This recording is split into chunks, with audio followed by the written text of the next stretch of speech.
한번 따라하겠습니다. 홀리 패밀리.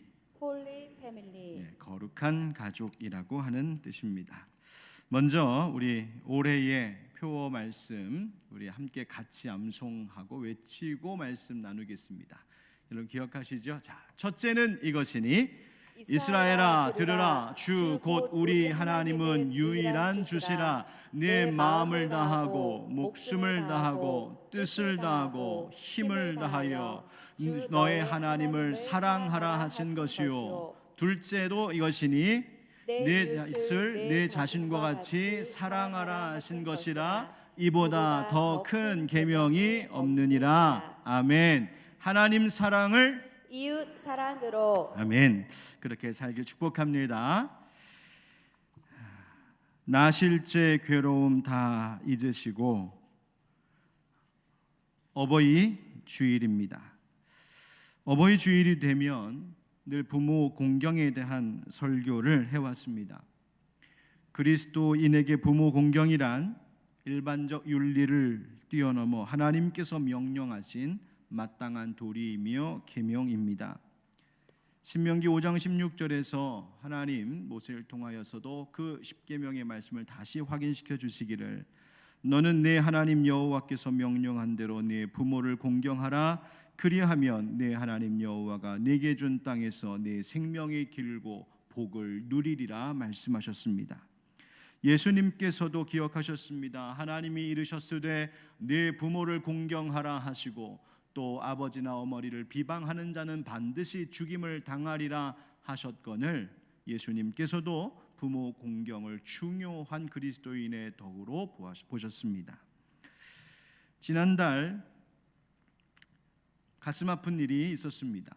한 40대 남성이 어머니와 금전적인 문제로 다투다 어머니와 또 그의 아들을 살해하는 상상하기 어려운 비극적인 일이 일어났었습니다.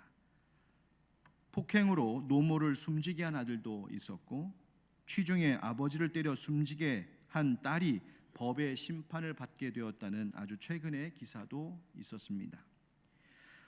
어버이날이었던 지난 5월 8일 한 신문은 최근 몇 년간 존속 살해, 폭행 등의 존속 범죄가 계속 늘고 있다는 통계를 들어 한국의 가족 윤리가 심하게 흔들리고 있음을 보여줬습니다.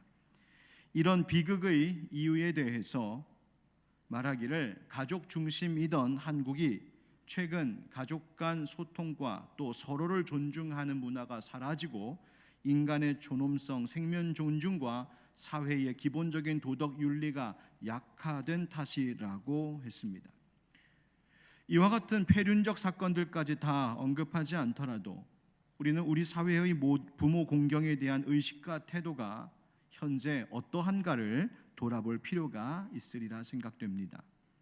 여러분 하나님의 명령이자 마땅한 도리인 부모 공경 잘 하시는 성도님들 되시기를 축복합니다. 또 그것을 잘 가르치는 부모 세대가 되시고 또 시어머니 나오미를 따랐던 룻과 같은 자녀들 되시기를 축복합니다. 그것이 우리의 또한 참 부모 되신 하나님의 기쁨이 되는 일인 줄 믿습니다. 여러분 그렇습니다. 하나님께서 우리를 지으시고 우리를 낳으신 참 부모, 참 아버지이십니다. 기독교 신앙은 하나님을 아버지라고 부릅니다. 오늘 어버이 주일을 맞이하여 육신의 부모님께 대한 마음과 함께 우리의 아버지 하나님을 공경하고 그의 자녀 곧 그의 가족된 우리라는 것이 과연 무엇을 의미하는지에 대하여서 설교하고자 합니다. 우리는 지금 베드로전서 말씀을 연속해서 나누고 있습니다. 베드로전서는 기독교 초기 본국을 떠나 이방의 곳곳에 흩어져 살고 있던 그리스도인들에게 사도 베드로가 그들의 고난을 위로하고 그 고난 너머에 있는 영광을 바라보며 지금의 고난을 견고한 믿음으로 잘 이겨나갈 것을 부탁하여 권고하며 쓰는 목적으로 쓰였습니다. 베드로는 1장 1절의 편지의 인사말을 통해 기독교인들을 나그네라는 말로 정의했습니다. 나그네란 집이 없는 사람들입니다. 가정이 없는, 가족을 떠나 있는 사람들을 의미합니다. 이런 나그네는 세상에 대하여 결코 익숙하지 않은 사람들입니다. 그가 만나는 모든 상황과 환경이 낯설 수밖에 없고 적응하기도 어렵습니다. 살면서 어떤 것은 수용하며 적응하며 살기도 하지만 또 많은 부분은 거부해야 하고 선을 그으며 살아야 하는 불편함이 있는 것이 나그네의 삶입니다. 왜 그리스도인들이 이 세상에 살면서도 또 우리도 이 세상에 속한 사람이었음에도 불구하고 이제는 집이 없는 나그네가 된 것일까요? 그것은 우리가 다시 태어났기 때문입니다. 베드로전서 1장 3절에서 말씀을 우리에게 이렇게 전합니다. 우리 한번 같이 다시 읽어보실까요? 시작. 우리 주 예수 그리스도의 아버지 하나님을 찬송하리로다. 그의 많으신 긍휼대로 예수 그리스도를 죽은 자 가운데서 부활하게 하심으로 말미암아 우리를 거듭나게 하사 산 소망이 있게 하시며. 아멘. 우리가 이 세상에 나그네 된 것은 우리가 거듭났기 때문입니다. 예수 그리스도를 믿는 그리스도인이 되었다는 것은 그저 교회를 다니기 시작했다라고 하는 뜻이 아닌 그리스도께서 주인 되시는 새로운 나라에서 새로운 출생을 경험한 것을 뜻합니다. 다시 태어났기 때문에 지금 살고 있는 이 세상은 그렇게 다시 태어난 거듭난 그리스도인들에게는 익숙하지 않고 또 익숙해서는 안 되는 낯선 객지와 같은 것입니다.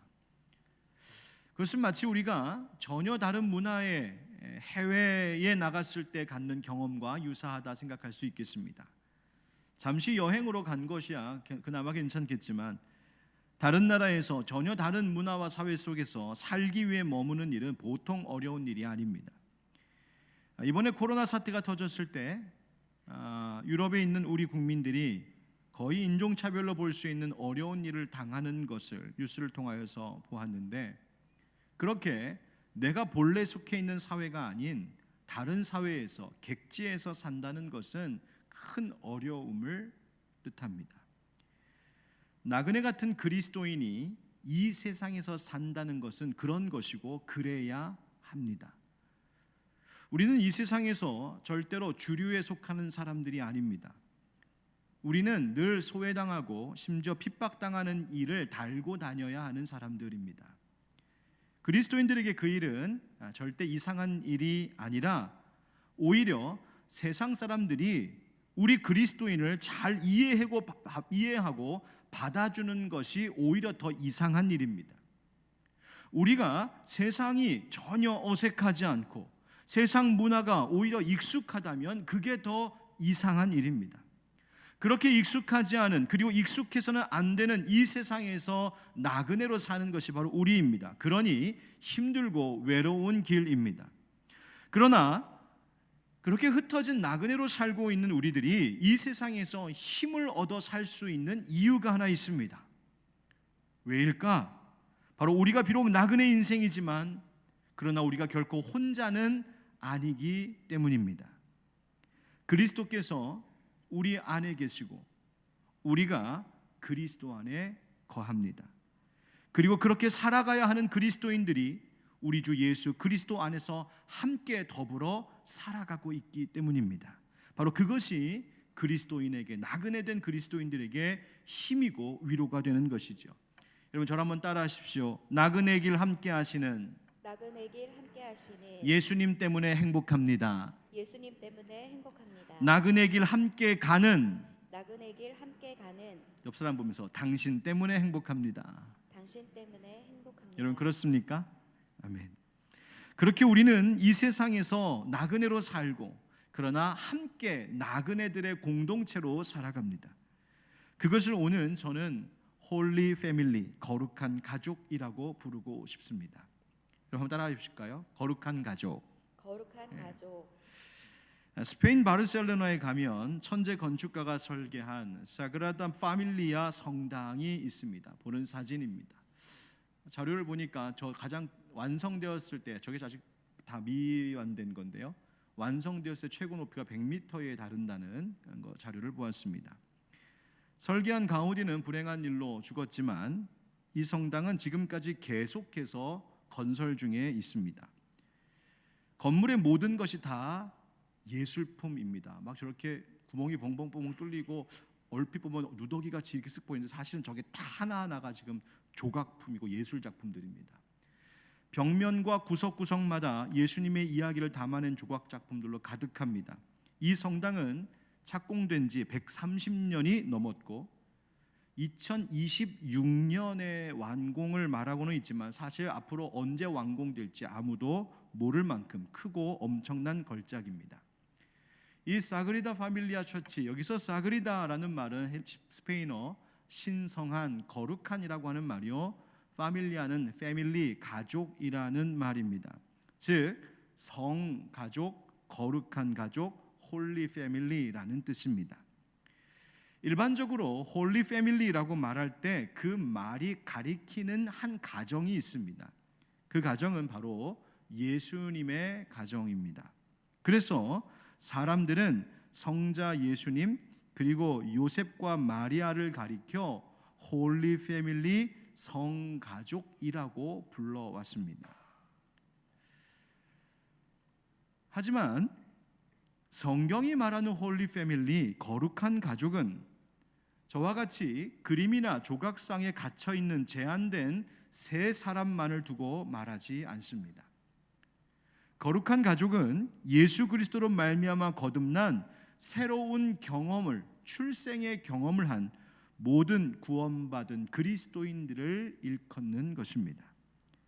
바로 하나님을 아버지라 부르는 하나님의 자녀들, 우리가 홀리 패밀리입니다. 이것은 오늘 본문 중에 나오는 말씀과 같이 은이나 금같이 없어질 것으로 된 것이 아니라 오직 그리스도의 보배로운 피로 된 것입니다. 예수님의 보혈 때문에 하나님을 아버지라 부를 수 있는 은혜를 입게 되었고, 하나님을 아버지로 모시는 우리는 하나님의 성가족, 거룩한 가족, 사그리다 파밀리에가 될 수 있었습니다.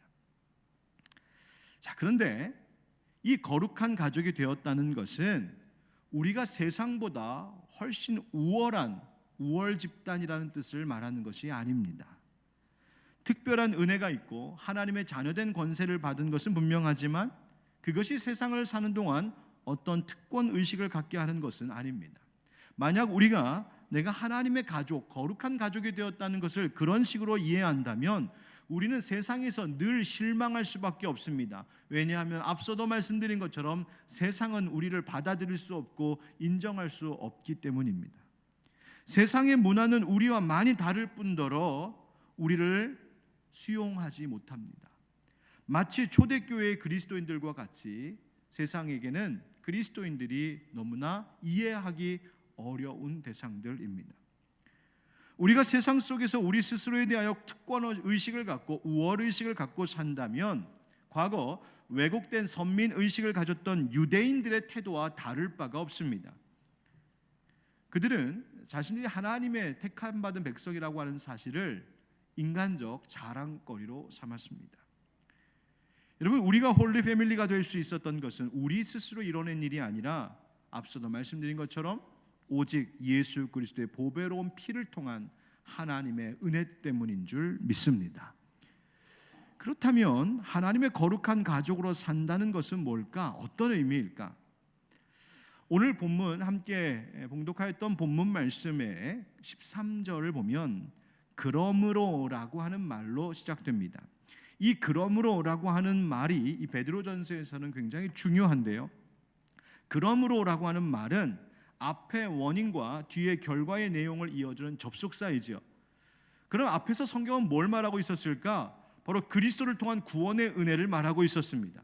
예수 믿는 믿음 주셔서 우리의 죄 씻음을 받고 부활의 산 소망을 얻게 되었고 이제는 우리가 하늘의 영원한 유업을 바라며 사는 구원의 은혜를 주셨다 말한 것이 바로 베드로전서 1장의 처음입니다. 우리가 예수로 구원받았다는 것이죠. 그러므로라고 하는 말입니다. 이제 나온 것입니다. 그러므로 우리가 예수 그리스도를 믿는 믿음으로 구원받았으니 그러므로 해야 할 것이 있다는 이야기입니다. 보여야 할 것이 있다는 말입니다. 구원의 은혜를 얻게 한 믿음이란 그저 생각과 관념과 이론에 그치는 것이 아니라 믿음의 구원을 얻는 믿음이란 행해져야 할 생활이요 사명이라는 뜻이기 때문에 그렇습니다. 그러므로 이렇게 살아야 한다. 하나님의 거룩한 가족은 내가 하나님의 거룩한 가족이 되었다는 그것으로 그저 만족하며 안주하는 것이 아니라 그 받은 은혜대로 그러므로 거룩한 변화와 거룩한 행실로 살아가야 할 것을 요청하는 말입니다. 그러므로 어떻게 해야 된다고 말씀하십니까? 오늘 이것이 말씀의 주제입니다. 한번 따라 하실까요? 끝까지 거룩한 길을 가라. 끝까지 거룩한 길을 가라. 여러분, 하나님의 거룩한 가족 구성원으로 이 세상에서 산다는 것을 한번 생각해 보십시오. 앞서 말씀드렸듯이 나그네 길입니다. 전혀 다른 주변의 문화와 살아가야 하는 것입니다. 그렇기 때문에 우리의 시선을 끌고 때로는 우리를 유혹하는 세상의 것들이 참 많은 길이 바로 이 나그네 길입니다. 기독교의 고전 철로 역정은 주인공 크리스천의 순례 여정을 통해 우리 그리스도인들의 삶의 여정이 무엇인지를 잘 설명해주고 있는 책입니다. 주인공 크리스천이 이런 일이 있었습니다. 순례의 길을 떠난 지 얼마 되지 않았을 때 누구를 만나냐면 전도자라고 하는 사람을 만나게 됩니다. 심판이 가득한 세상에 대해서 서로 대화를 하던 중에 이 크리스천 주인공이 이렇게 말합니다. 저는 도무지 어디로 가야 될지 모르겠어요. 어디로 가야 될지 모르겠어요. 출발은 했는데 어디로 가야 될지 모르겠다는 겁니다. 그러자 전도자가 넓은 들판의 한쪽 편을 손가락으로 가리키며 이렇게 이야기합니다. 저 멀리 좁은 문이 보이십니까? 잘 안 보이는데요. 그러면 저쪽에 환한 빛은 보이십니까? 예, 희미하게 보입니다. 그렇습니다. 저 빛에서 눈을 떼지 말고 그쪽을 향해 똑바로 걸어가십시오. 눈을 떼지 말고 그쪽을 향하여 똑바로 걸어가십시오. 그래서 크리스천이 그곳을 향해 출발합니다. 또 가는 도중에 어려운 일을 겪습니다. 여러 사람의 말을 듣기도 합니다. 그런데 막상 그 언덕 근처에 이르르니 깜짝 놀랐습니다. 생각했던 것보다 그 길이 훨씬 높고 험했기 때문입니다. 깎아지는 벼랑에 둘러싸여 무서웠습니다. 그래서 마음에 전도자가 따라가라고 가리켰던 그 방향, 그 길에서 비껴나 샛길로 들어가야 되겠다. 일로 가면 좀 편하지 않을까 싶어 샛길로 빠져듭니다. 그런데 샛길로 빠져들면 자기가 계획했던 대로 길이 좀 편안하고 좀 가벼워야 하는데 오히려 등에 짐은 더 무거워지고 하늘에서 내리치는 벼락에 식은땀이 줄줄 흐르고 공포에 덜덜 떨기 시작합니다. 그렇게 어찌할 줄 몰라서 그 비껴난 샛길에서 덜덜덜 떨고 있는데 저쪽에서 앞서 만났던 전도자가 다가오는 걸 봅니다. 그리고 이 크리스천에게 전도자가 이렇게 말합니다. 크리스천 씨, 도대체 여기서 뭘 하고 있는 겁니까? 도대체 여기서 뭐 하고 있는 겁니까? 여러분, 우리는 종종 성령님께로부터 이와 같은 마음의 음성을 들을 때가 있습니다. 박 목사, 너 지금 여기서 뭐 하고 있는 거야? 박 목사, 너 지금 어떤 길을 가려고 하는 거야? 박 목사, 지금 너의 모습이 뭐야? 성령님께서 책망하실 때가 있습니다. 영락없이 제가 가야 했던 길에서 벗어나 그 마음이 다른 길을 엿보고 있을 때입니다. 오늘 말씀은 하나님의 거룩한 가족된 우리에게 이렇게 말해주고 있습니다. 13절 같이 읽겠습니다. 시작. 그러므로 너희 마음의 허리를 동이고 근신하여 예수 그리스도께서 나타나실 때에 너희에게 가져다 주실 은혜를 온전히 바랄지어다. 아멘. 마음의 허리를 동이라는 말은 활동하고 먼 길 가기에 불편함이 없도록 옷을 추스러 끌어올려 묶으라는 이야기입니다. 발에 걸리지 않도록, 즉 준비되고 경성된 태도를 취하라는 것입니다. 미혹으로부터 깨어있으라는 말입니다. 정신 차리라는 말입니다. 출애굽기에 이스라엘 백성들이 허리를 동였던 일이 있었습니다. 언제냐면 유월절, 그때가 시작되는 날입니다. 유월절 어린 양의 고기를 먹을 때 허리에 띠를 띠고 발에 신을 신고 손에 지팡이를 잡고 급히 먹으라고 하셨습니다. 밥 먹기에는 영 불편한 모습입니다. 그러나 그것은 바로 언제든 애굽을 떠날 준비를 하도록 하신 명령이었습니다. 그리고 그것을 이스라엘 백성들은 유월절을 지킬 때마다 대대로 행하게 하심으로 이들이 이 땅에 속한 자들이 아니라 당장이라도 떠날 수 있는 나그네 된 자들임을 기억하게 하셨습니다. 근신하라는 말도 그것입니다. 풀어져 있지 말고 절제하고 정신 차리라는 말입니다. 늘 하나님의 음성에 귀를 기울이고 세속적인 욕망과 영적 나태에 빠져 물들어 있지 말라는 것입니다. 대신 어떻게 하라고 하십니까? 예수 그리스도께서 나타나실 때에 너희에게 가져다 주실 은혜를 온전히 바랄지어다 말씀하셨습니다. 이 말씀 구절은 이렇게도 번역되는 말입니다. 예수 그리스도께서 다시 나타나실 때, 다시 땅에 오실 때에 여러분이 받을 그 은혜를 끝까지 기다리십시오. 어떻게 기다리라고요? 끝까지 기다리십시오. 구원의 은혜를 받는 그날까지, 하나님께서 나를 영광된 자리로 이끄시는 그날까지 끝까지 기다리라. 끝까지 그 거룩한 길을 가라는 이야기입니다. 철로역정의 크리스천과 같이 중간에 딴 길로 새지 말고, 낙심하지 말고, 미혹당하지 말고 끝까지 가라 하십니다. 전도자가 했던 말대로 저 빛에서 눈을 떼지 말고 끝까지 똑바로 가라 하신 이 말대로 너희가 그렇게 살라는 것입니다. 여러분, 그렇습니다. 끝까지 거룩한 삶을 살아가는 것, 주님 부르시는 그날까지 이 길을 온전히 나아가는 것, 바로 그것이 온전히 주의 은혜를 바라며 사는 것입니다. 그 은혜만 의지하고 그 은혜만 바라보며 살아가는 것, 바로 그것이 우리 홀리 패밀리, 거룩한 가족입니다.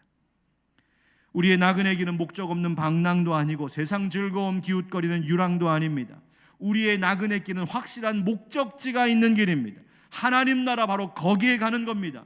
우리의 유랑, 우리의 이 길은, 이 나그네의 여정은 세상 유랑이 아니라 확실한 목표가 있습니다. 바로 거룩하신 하나님을 닮아가는 것에 있습니다.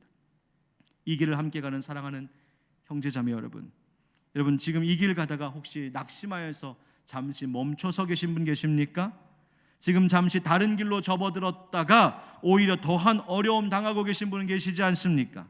마음의 허리를 동이고 근신하십시오.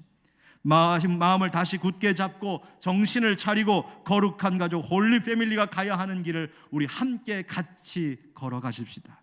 하나님께서 이 길을 동행하시고 도와주실 줄 믿습니다. 그렇다면 그렇게 내 인생 끝까지 온전히 바라며 가야 하는 이 거룩한 길은 어떤 것일까요? 한번 따라하겠습니다. 모든 일에 순종하는 자식처럼 행하라. 모든 일에 순종하는 자식처럼 행하라. 여러분, 거룩함이라고 하는 것은 구별됨을 의미합니다. 하나님께서 많은 민족들 중에 이스라엘 백성들을 구별하셨지요. 구별하여 택해 주셨습니다. 모세를 바로에게 보내실 때에 하나님께서 이와 같이 말씀하셨었습니다. 너는 바로에게 이르기를 여호와의 말씀에 이스라엘은 내 아들 내 장자라. 하나님이 미리 택하여 불러주신 백성이라는 이야기입니다. 출애굽한 이 이스라엘 백성들이 시내산에 이르러 하나님께서 모세를 불러 언약을 그의 백성과 맺으려 하실 때에도 이렇게 말씀하셨습니다. 내가 애굽 사람에게 어떻게 행하였음과 내가 어떻게 독수리 날개로 너희를 업어 내게로 인도하였음을 너희가 보았느니라. 세계가 다 내게 속하였나니 너희가 내 말을 잘 듣고 내 언약을 지키면 너희는 모든 민족 중에서 내 소유가 되겠고 너희가 내게 대하여 제사장 나라가 되며 거룩한 백성이 되리라. 너는 이 말을 이스라엘 자손에게 전할지니라. 아멘. 내 말 잘 듣고 내 언약을 지키면, 즉 하나님의 말씀에 순종하면 하나님의 소유 거룩한 백성이 되고 하나님이 함께 하시고 지키신다고 약속하셨습니다. 이것을 모세에게 전하자 백성들은 우리가 여호와의 모든 말씀을 준행하겠습니다 라고 대답했습니다. 그러자 그 다음 이어지는 출애굽기 24장 7절 8절 이렇습니다. 8절에 모세가 그 피를 가지고 백성에게 뿌리며 이르되 이는 여호와께서 이 모든 말씀에 대하여 너희와 세우신 언약의 피니라. 하나님께서 먼저 사랑으로 이스라엘 백성들을 택하여 불러 구원하셨고 그리고 그들에게 지켜야 할 계명을 주셨지요. 사랑하셔서 택하심이 먼저였습니다. 그리고 이제 그런 사랑을 받은 백성으로서 세상의 다른 족속들과 다른 구별된 분명한 차이가 있는, 여러분 분명한 차이라는 말이 중요합니다. 분명한 차이가 있는 삶을 살도록 하시기 위하여 이 이스라엘 백성 하나님의 자녀들에게 바로 그 계명, 율법을 주신 것이죠. 이제 지키며 살아야 될 삶의 방식들을 주신 것입니다. 그것이 율법이고 계명입니다. 그리고 그 약속이, 그 언약이 맺어졌음을 확인하기 위하여 모세는 짐승의 피를 뿌려서 언약의 피로 삼았습니다. 이것이 하나님께서 이스라엘 백성들을 구하시고 택하신, 불러주신 과정입니다.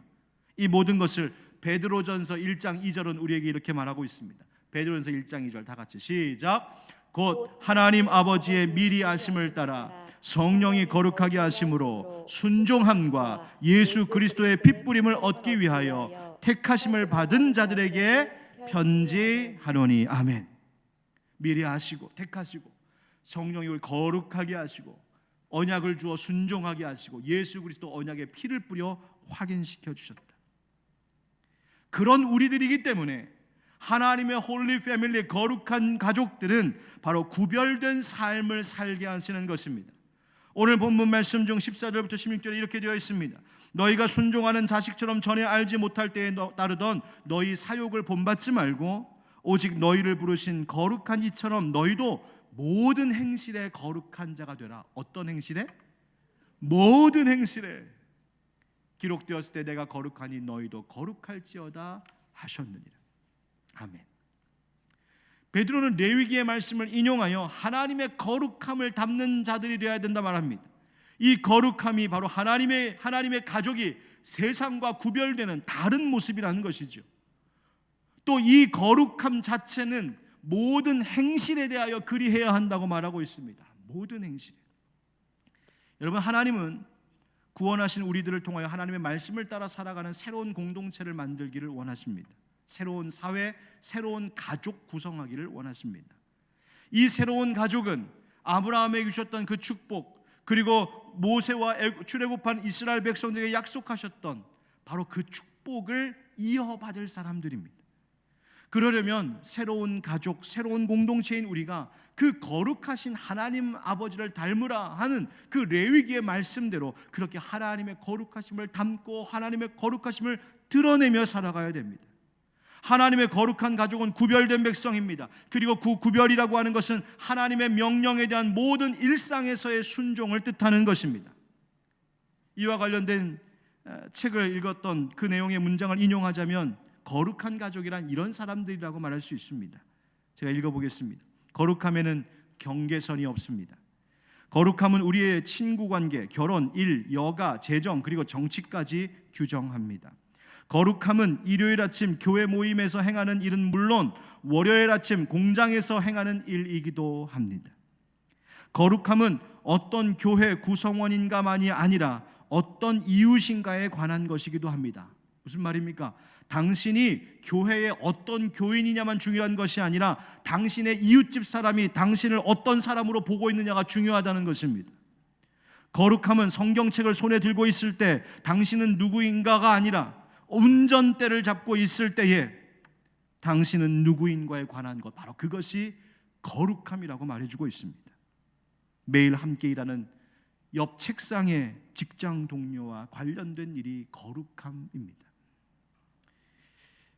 세월이 좀 흐르니까 어버이날에 제가 이제 첫째, 둘째만 아니라 막내딸의 편지를 받게 되는 놀라운 일이 있었습니다. 막내딸 아이의 그 전까지는 그냥 이렇게 그림 그리듯이 몇 자 이렇게 썼는데 선생님 시키는 대로 이번에는 얘가 생각을 하고 마음을 담아 썼더라고요. 내용은 대강 이런 것이었습니다. 중간에 틀린 오탈자를 감안해서 제가 읽어보면 이런 말입니다. 아빠, 맨날 아빠 귀찮게 하지만 제가 얼마나 사랑하는데요. 벌써 감동이지 않습니까? 지가 귀찮게 하는 건 아는 것 같아요. 괄호 열고 찡긋 괄호 닫고. 맨날 말썽꾸러기가 원하는 것도 많고 하는데 그게 다 사랑 표현이에요. 오늘은 어버이날 부모들 세상 히읗히읗. 항상 저를 웃게 해주시고 행복하게 해주셔서 감사해요. 아빠 사랑해요. 제가 행복했겠지요. 맨날 말썽 부리고 말 안 듣는 것 다 저를 향한 사랑의 표현이랍니다. 감사하지요. 아주 어렸을 때는 그렇게 말 안 듣고 말썽 부려도 이와 같은 몇 마디의 애교 섞인 미안함과 사랑의 표현으로 충분합니다. 다 덮어집니다. 하지만 나이가 들어가고 철이 들면 사랑의 표현이 달라져야 합니다. 미안한 애교의 말로 그냥 어버이날 때우는 것이 아니라 정말 순종하는 자식이 되어야 합니다. 부모에 대한 진정한 감사는 그 부모의 마음을 헤아리고 순종의 태도를 갖는 것입니다. 여러분, 홀리 패밀리는 아버지 하나님께 순종하는 사람들입니다. 순종은 예수님을 본받는 모습, 십자가에서 죽기까지 하나님 아버지께 순종하신 예수님을 본받는 모습이요, 순종 자체가 거룩함을 닮아가는 것입니다. 또 순종함으로 하나님의 거룩하심을 닮아가게 됩니다. 순종은 우리를 변화시키는 힘이 있기 때문입니다. 제사보다 순종이 낫다는 말씀을 기억하는 것이죠. 자식의 순종이 어버이의 기쁨이 되는 겁니다. 사랑하는 성도 여러분, 오늘 여러분의 일상에서 어떤 것에 순종하라고 말씀하시는 성령님의 말씀을 혹시 듣고 계시진 않습니까? 그렇다면 말씀하신 대로 순종하십시오. 바로 그것이 하나님의 자녀된 우리의 마땅한 도리인 줄 믿습니다. 아멘. 마지막으로 따라하겠습니다. 하나님 아버지를 두려워하라. 하나님 아버지를 두려워하라. 우리가 이번 주부터 목장 모임을 다시 시작하려고 합니다. 코로나 예방을 위해서 반드시 지켜야 할 생활수칙 잘 지키면서 모임을 이제 단계적으로 가지려고 하는데, 우리가 목장에서 목자들을 양성하는 이 목자학교에서 목장이 과연 뭔지 그 의미와 역할에 대하여서 강의할 때 제가 이런 이야기를 하곤 합니다. 목장은 가족 공동체입니다. 우리는 영적인 가족이라고 말합니다. 목장이 그렇고 교회가 그렇다는 겁니다. 가족 같은 교회, 그냥 가족을 흉내내는 것이 아니라 교회는 이미 예수 그리스도의 피로 결속된 가족입니다. 그래서 깨진 세상의 가정에서의 상처, 외로움 등의 아픔과 고민을 가진 많은 현대인들에게 진정한 가족의 돌봄을 경험할 수 있는 장이 되어야 하는 것이 교회요, 목장이 되어야 함을 늘 강조합니다. 그런데 목장이 그렇게 되고 그렇게 건강하고 바른 교회의 역할을 잘 감당하려면 그 가족 공동체가 꼭 기억하고 지켜야 할 태도가 있습니다. 오늘 본문 중에 17절 말씀만 같이 한번 읽어보겠습니다. 시작. 외모로 보시지 않고 각 사람의 행위대로 심판하시는 이를 너희가 아버지라 부른즉 너희가 나그네로 있을 때를 두려움으로 지내라. 아멘. 무엇으로 지내라고 합니까? 두려움으로 지내라. 두려움으로 지내라. 베드로는 흩어진 나그네된 그리스도인들에게 그 나그네 인생을 두려워하면서 지내라고 합니다. 누구에 대하여? 바로 행위대로 심판하시는 하나님, 우리가 아버지라고 부르는 그 하나님을 두려워하면서 살라고 합니다. 하나님의 거룩한 가족은 구별된 공동체라고 말씀드렸습니다. 즉, 우리 홀리 패밀리는 세상의 문화와 같아지지 말아야 합니다.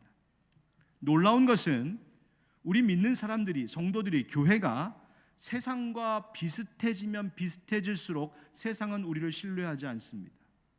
세상과 비슷해져 갈수록 비난하고 조롱합니다. 우리가 세상과 비슷해질수록 우리는 세상으로부터 인정받지 못합니다. 그들에게 아무 말도 할 수 없고 줄 것도 없어집니다. 왜요? 우리는 출신이 다르기 때문에 그렇습니다. 거듭났기 때문입니다. 오히려 우리는 세상과 다를 때 세상은 우리를 주목하고 인정하고 우리에게 소망을 갖습니다. 코로나가 터지고 갑자기 필요하게 된 많은 양의 마스크를 구할 수가 없을 때 국민들이 참 어려운 시기를 보냈습니다. 더 많은 마스크를 확보하려고 사람들이 줄을 서고, 심지어 중국 회사들은 우리나라 마스크 공장 앞에 서서 대기하고 있다가 물건을 받아간다는 말까지 들었습니다. 그러던 중 어떤 일부의 사람들은 마스크를 속여 팔아 이득을 취하려고도 했습니다.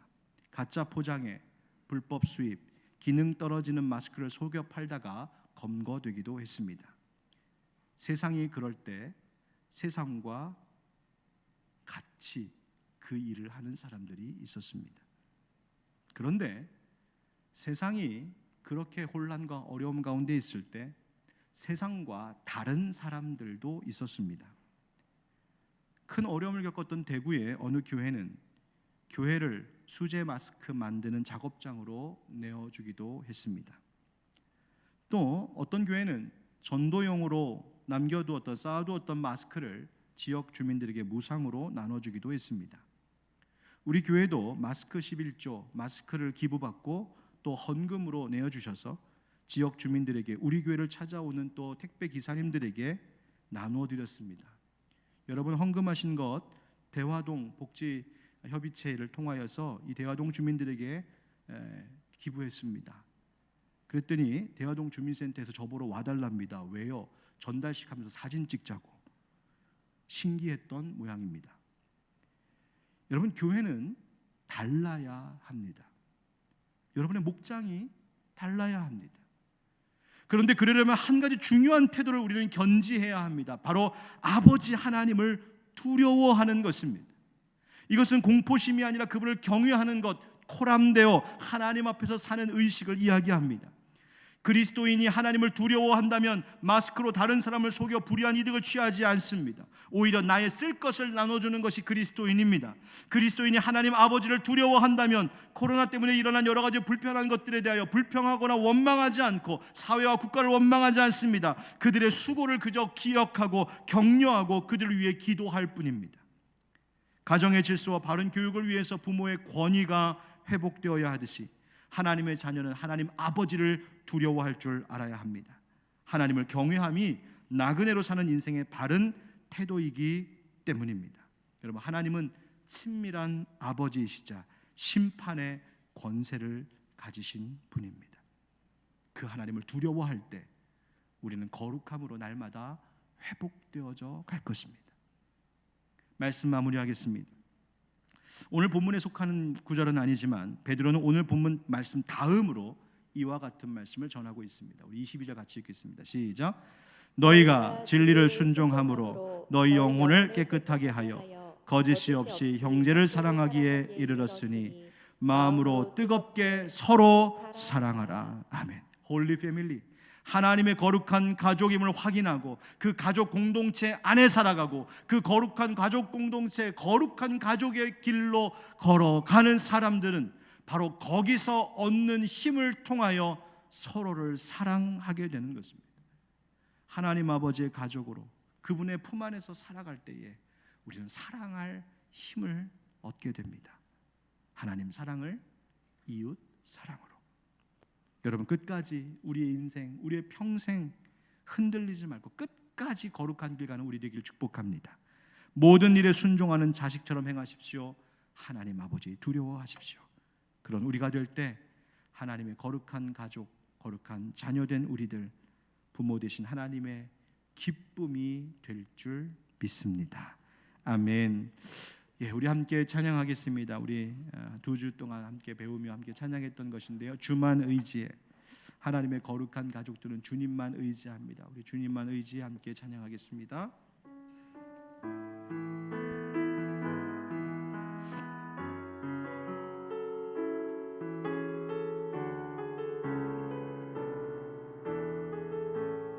의지했던 모든 것, 의지했던 모든 것 변해가고 억울한 마음은 커져가네. 부끄럼 없이 살고 싶은 마음 주님 아시네. 모든 일을 선으로 이겨내고, 아멘. 모든 일을 선으로 이겨내. 죄의 유혹을 따르지 않네. 죄의 유혹을 따르지 않네. 나를 구원하신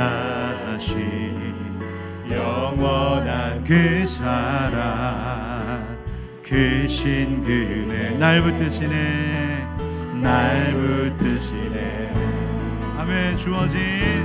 주어진 내 삶이 작게만 보여도 선하신 주 나를 이끄심 보내 중심을 나를 보시는 주님만 따르네. 날 택한 주님만, 주만 의지해.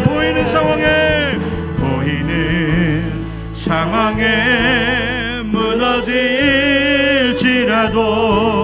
예수 능력이 나를 붙드네.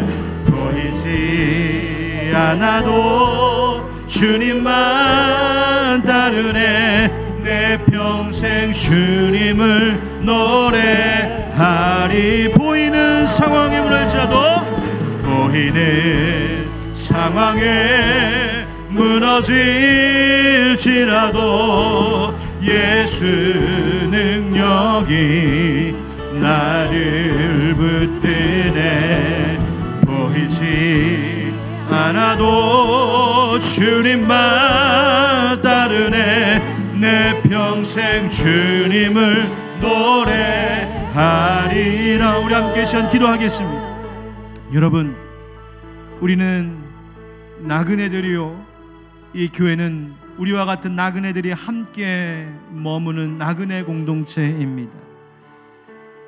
우리가 그러나 이 나그네된 인생길에서도 낙심하지 않고 힘을 얻을 수 있는 것은 하나님 아버지께서 우리를 예수 그리스도 믿는 믿음으로 말미암아 하나님의 거룩한 가족, 함께하는 홀리 패밀리로 삼아주셨기 때문입니다.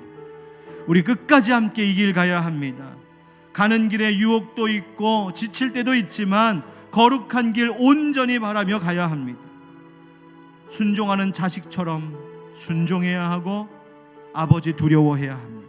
그럴 때 세상과 다른 우리들을 보면서 세상은 위로를 받고 소망을 얻고 하나님이 영광 받으실 것입니다.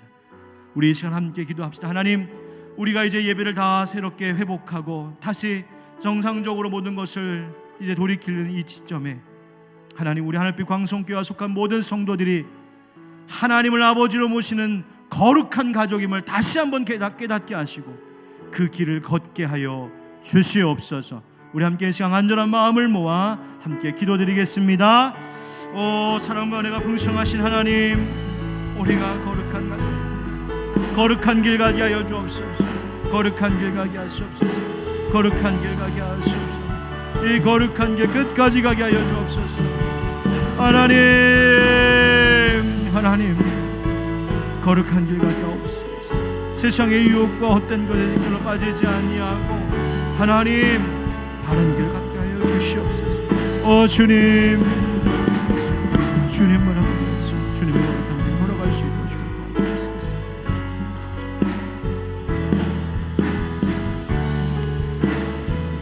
우리 한 가지만 더 기도하겠습니다. 우리 부모님들을 위해서 기도합시다. 하나님, 우리 부모님들의 심령을 위로하시고 부모님들 축복하여 주시고 건강 주시옵소서. 장수의 복을 허락하여 주옵소서. 또 우리 부모님, 부모 세대들을 축복하여 주시기를 원합니다. 또 이미 부모님 하나님 나라 가시고 이 세상 떠나신 분들께서는 또 그 가르침을 잘 이어가는 우리의 가문 가족이 되게 하여 주시옵소서. 우리 부모 세대들을 위하여서 함께 간절히 기도드리겠습니다. 기도합시다. 오 사랑의 아버지 하나님, 우리 부모님들을 축복하여 주옵소서. 우리 어버이들을 축복하여 주옵소서. 건강 주시옵소서. 우리가 부모님 잘 공경하는 믿음의 가족들 되게 하여 주옵소서. 하나님께서 이 땅에 장수하는 복을 얻게 하여 주시고 이 땅에서 누릴 복을 하나님 우리가 누리며 사모할 수 있도록 주님 축복하여 주시옵소서. 하나님, 부모 공경의 성도들 되게 하여 주시옵시고 부모 세대는 믿음의 본을 보이며 자녀들은 순종함으로 아름다운 가문, 거룩한 가정을 잘 이루어갈 수 있도록 하나님 도와주시옵소서. 주님 축복합니다. 축복합니다.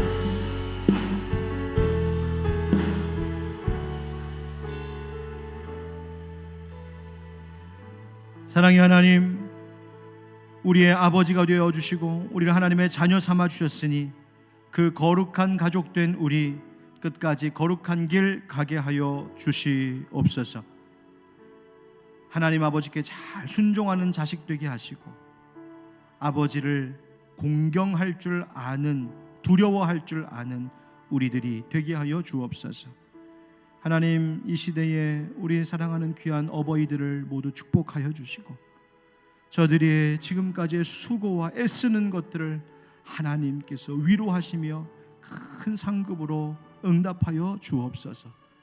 하나님, 우리 어른들을 건강하고 또 장수하게 하시고 마음에 소원하는 모든 것들이 좋은 열매로 결실할 수 있도록 역사하여 주옵소서.